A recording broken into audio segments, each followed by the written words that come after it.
How Raven Got His Crooked Nose, retold by Barbara J. Atwater and Ethan J. Atwater. "Slow down, child," said Grandmother. "It is better to take your time and do things right. Do you know the story of how Chululin the raven got his crooked nose?" Granddaughter shook her head. "No? Then sit and I will tell you Sukdu. Once, Chulin had a very straight nose. He thought it was quite handsome. He was able to do many things with his straight nose.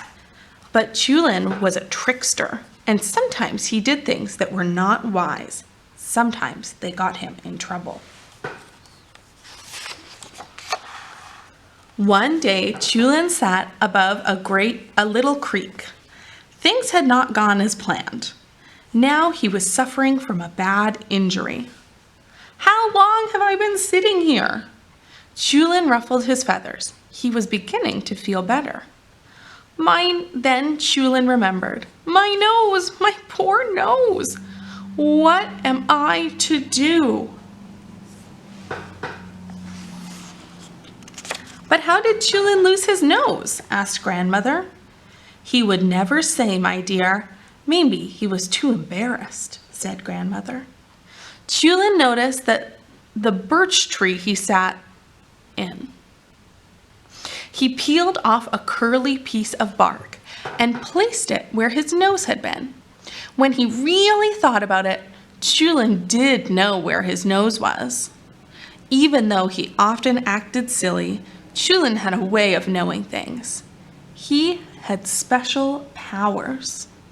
Yes, he knew where his nose was, but how would he get it back? The bubbling creek below Chulin flowed into a lake. A small village was nestled on the hillside above it. While Chulin was thinking, a cheetah from the village walked to the beach to gather driftwood for her fire. As she reached for a piece of wood, she noticed something. "Yada dee, what is this? What is it?" Brushing off the sand, she examined Chulin's nose. This will make a good tool." And so she tucked it into her ulkasa. Cheetah found Chulin's nose useful for many things. She used it to clean the sides of a bowl of nivagi, her favorite dessert. She used it to scrape her squirrel skins to make them soft and clean, ready for sewing. She used it to take the scales off salmon before she filleted them. Yes, Chululin's nose was a wonderful tool. Cheetah used it so often that it was beginning to look a bit worn. Chulin knew that Cheetah had his nose, but he didn't know where she kept it.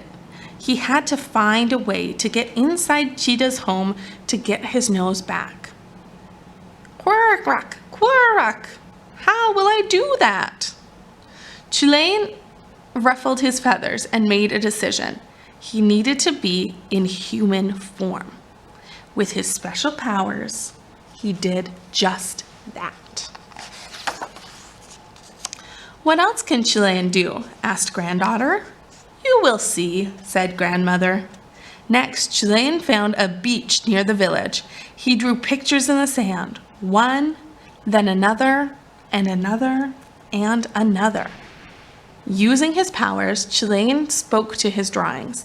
"Be alive!" The breeze rippled over the drawings and made them rounded and lifelike. Eyes opened, fingers moved, arms lifted, knees bent. They murmured to each other. Then, all at once, they stood upright. Chulin called to them, "Follow me!" The group walked towards the village. "Quirk, quirk, make lots of noise." Chulin wanted to scare the villagers into running away. It worked. They did scare the villagers away. Cheetah ran away too. Chenoa knew that he did not have much time, for his magic did not last long. His sand drawings would disappear soon, and the villagers would return. He looked near the bowl of Nagavi. His nose was not there. He looked on the table with the salmon fillets. His nose was not there. He looked in the pile of squirrel skins. His nose was not there. As Chenoa rushed around Cheetah's house, his magic began to run out. Where was his nose? The villagers were returning. Cheetah was close. At last, Chenoa spotted the uksa. Inside, he found his nose. Just in time, Chenoa jammed it back onto his face and flew away. Chenoa was so happy to have his nose back. Quack, quack.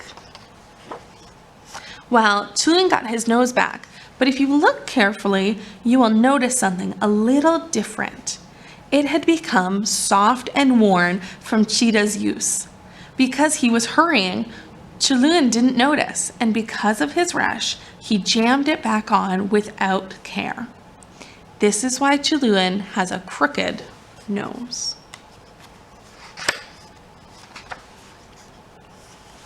It is always best to take our time and do things right.